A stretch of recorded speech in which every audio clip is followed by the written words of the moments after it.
Hi everyone. In this short video, we are going to discuss about ICAAW corporate reporting exam questions basically. Because most of the students think if you have studied financial accounting or reporting or both of them, then your ICAAW corporate reporting exam is just like same exam. No, my dear, it is not a same exam basically. So just have a look how your question of ICAAW corporate reporting is being examined in your real exam.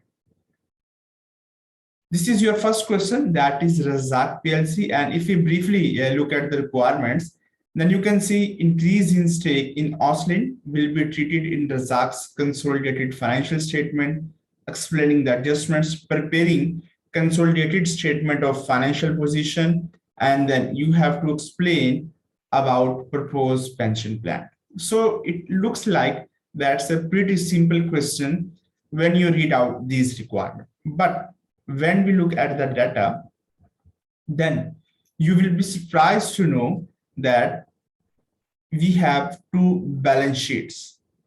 This is not a surprise. Surprise is that we have one company, that is Oslin. So for one company, we have two different balance sheets. You can say statement of financial position. We have two different dates, 30th September 20x2 and 31st March 20x2 basically. One company, two different statement of financial position. If we move forward, then we have another company, that is Razak PLC, and we have one statement of financial position. So very first thing that might be confusing for you people, for one company, we have two different sets of statement of financial position. For another company, we have just one statement of financial position. Why we do not have another statement of financial position for Razak PLC?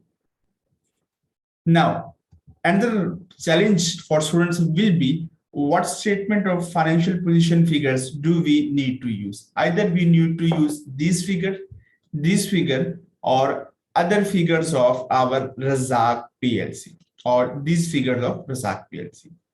So this will be the challenge for students, which figures do they need to use in your real exam.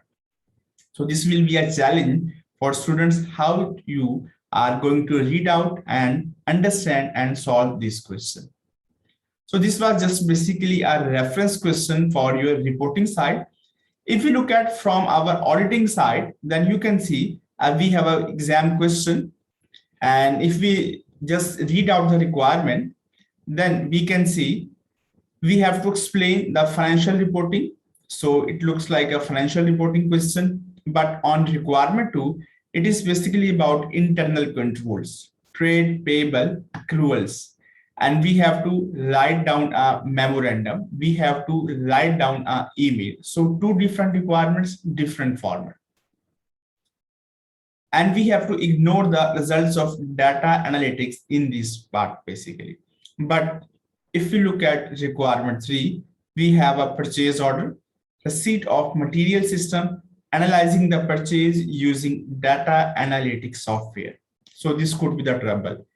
In one requirement, you have to ignore the results of data analytics.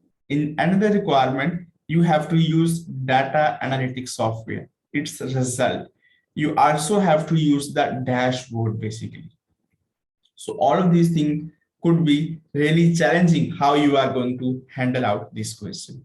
Further, if you look at, then this is basically a data for your question.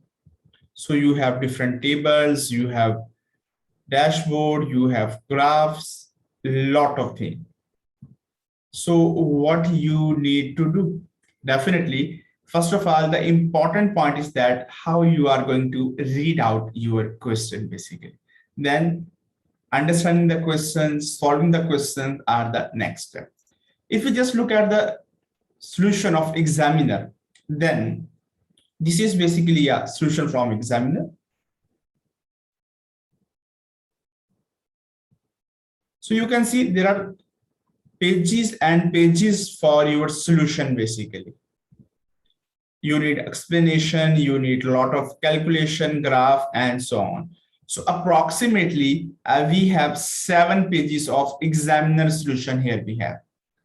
So do you think, can you write down all of these points? Now the point would be how you are going to read out your question. So reading the question would be the first challenge.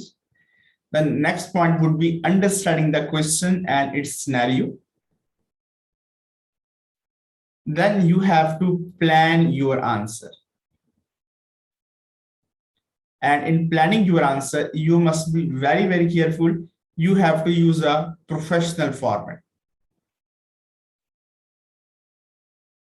It could be email, it could be memo, it could be report, or it could be anything, as we just observed in our one question basically. So in planning our answer, we need calculation.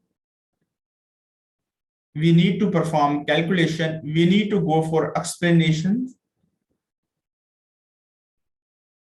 We need to go for our double entries, understanding the graph and different points basically. And also do not forget about your data analytics basically. Corporate reporting is approximately 3.5 hours exam, not approximately, equally, it's a 3.5 hours exam, but approximately you will be having 1 hour to solve one question approximately. So in 1 hour, do you think, can you read out a huge amount of data? Can you understand how you are going to plan out your answer? Then performing calculation, explanation, double entries, data analytics, and many other points basically. So for most of the students, it's a huge challenge, almost impossible to write down such a lengthy answer that we just observed basically. So what they do basically, either they miss out one requirement or sub requirement or multiple requirements basically. If you miss out any requirement or any part of the requirement, then it could be huge trouble for you. You will be at huge risk of failing out your exam basically. So what you need to do, definitely you need good exam techniques. You must be very, very good with your time management because we have a limitation of time. You also need to understand your marking key of examiner. Marking key also presents a huge challenge. Why it presents a challenge basically? If we just look at the question again,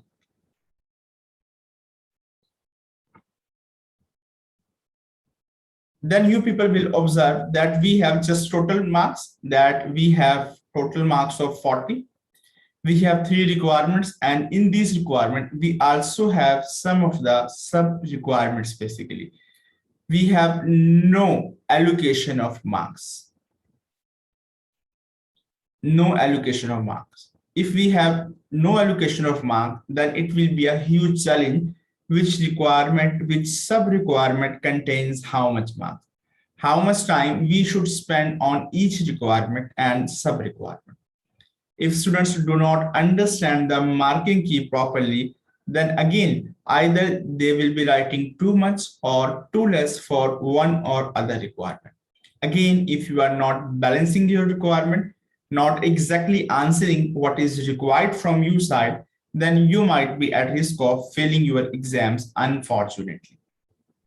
As I mentioned, you need good exam techniques, time management, marking key, and many other points basically. So from this discussion, we can conclude, we can say that ICAEW corporate reporting exam requires your prior knowledge. Apart from prior knowledge, you also need to cover your technical aspects, technical knowledge like IAS 19, IAS 21, consolidation issues, IFRS 15, IFRS 16, financial instrument, leasing, and many other points basically. In technical aspects, you also need to go through both your reporting side and also your auditing side, basically. Because as we just observed, corporate reporting exam is basically an integrated exam, basically. So you need to be very good with your audit as well as with your reporting side, basically. So in audit, we have audit issues, audit risk, audit procedures, and many other points for our auditing area, basically. So this is a strategy. You should be very, very good with all of these exams, with all of these points, basically. So what we have just considered, we have introduced our course, basically. And in this session, we will cover our syllabus. We will provide you notes. Why? Because if you look at the ICAEW study manual, then we have approximately 1600 plus pages. So it looks like a very huge challenge for students to read out, remember, retain, and revise all of these pages for your real exam or few days before exam. So it's a huge challenge. So what we have done, we have planned out our notes, basically. We will share our study material. We have assignments, practice session, question bank, past paper, revision classes, exam tips and technique. So for regarding our notes, this is basically a sample of our notes, basically. Employee benefits IAS 19. And you can see there are just 30 slides of this technical topic, basically.